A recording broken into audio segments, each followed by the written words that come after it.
1987. You got Wham Boys, Banana Rama Girls, and then there's me. Jaffe's never had a girlfriend before. So against your religion? Writing isn't a job. I need you to do more. Thank me later. I didn't know music could be like that. It's like Bruce knows everything I've ever wanted. Springsteen's what your dad listens to. Not my dad.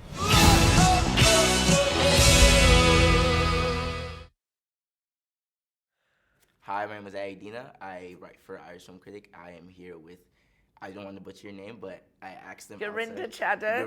See, Gurinda Chadha and Aaron Phagura. See, I tried. Top of the morning to you. Top of the morning to you. You're the Irish Film Critic. We've been looking forward to saying top of the morning to you and James McDonald. I feel like I'm just going to get trolled this whole interview, but I'm going to try my best to keep composure. We love a good Irish accent, don't we?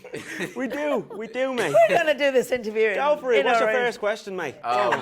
So, Aaron, in a previous interview with Vivek on IndieWire, Are we throwing you for a loop there? Are we throwing you for a loop?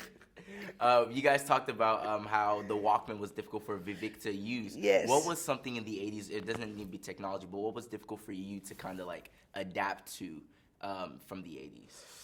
The tight jeans. The tight jeans, mate. There was a lot of chafe in there, you know. No. In all seriousness, there was a lot. It was the Walkman, because in the first scene you see my cassette fall out of the Walkman, and in between takes I go to put it in, and it's like, okay, how do you use this? Like, you know, and like Gurinda told me afterwards, everyone behind the scenes that's like over 30 is like, God, yeah, what is this guy doing? Yeah, I would struggle with like.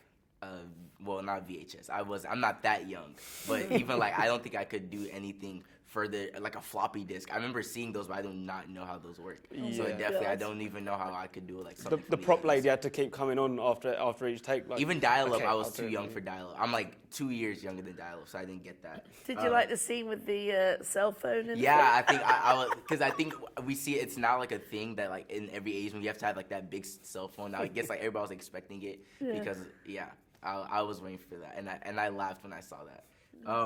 I had a question about the film necessarily, because I know you talked about how this is from Safras, how you say his name? Yeah, so Safras Manzoor and I are both big Bruce fans, and we've been friends for a long time. And he decided he was going to write a memoir of his life growing up in Luton and how Bruce, you know, was his hero. And he gave me the book, and I said, I know how to make this into a great film, but we can't do it without the words and music of Bruce Springsteen. Bruce has got to give us his blessing. And otherwise we didn't have a film. And lucky for us, 2 years later, he was coming to London for the premiere of The Promise. I went along, took Safraz as my plus one, and we both stood on the carpet. And while we were on the red carpet waiting for Bruce, a miracle happened. As he walked over, he saw us, he saw Safraz, and went over and said, man, I read your book, it was really beautiful. And Safraz had a meltdown, and that was the moment I said, I gotta get this deal done right now. Yeah. And I just seized the moment and just said, we're huge fans. This is a great book. We really want to make a movie of it. You've read the book. Please, will you support us? I made Bend It Like Beckham. He said, yeah, I heard about that movie. And that, we were just jabbering because we were big fans, obviously. It sounds very calm what I'm saying, but on the day it was like, ah! But then he looked at us and he went, sounds good. Talk to John. And that's literally how we got the movie set up. That's great. Okay, quick fire questions. If you could do a movie basically kind of like this, basically heavily inspired by an artist, who would it be for you? Nipsey Hussle. Nipsey Hussle.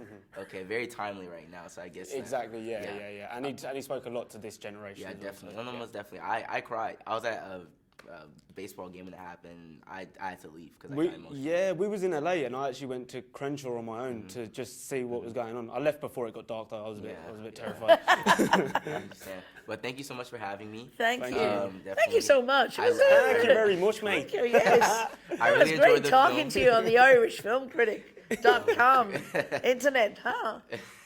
Thank you so much. I went to Dublin. This is why I'm doing it. I just came back from Dublin, and the Irish love Bruce Springsteen. My goodness, one of my favourite albums is Bruce Springsteen live in Dublin. It's a great album, and hence the Irish accent. So I hope we don't offend you or Mr. James McDonald. We hope we don't I'm sure my offend. boss will love Oh, it. we're not You'll be offended, flattered. James. You'll be flattered. I Next time guarantee. we'll sit down and have a pint of Guinness with him. When I'm 21 in 2 months, I definitely will have one with you guys. All right, thank you guys for having me. Thank you. Thank you. Thank you.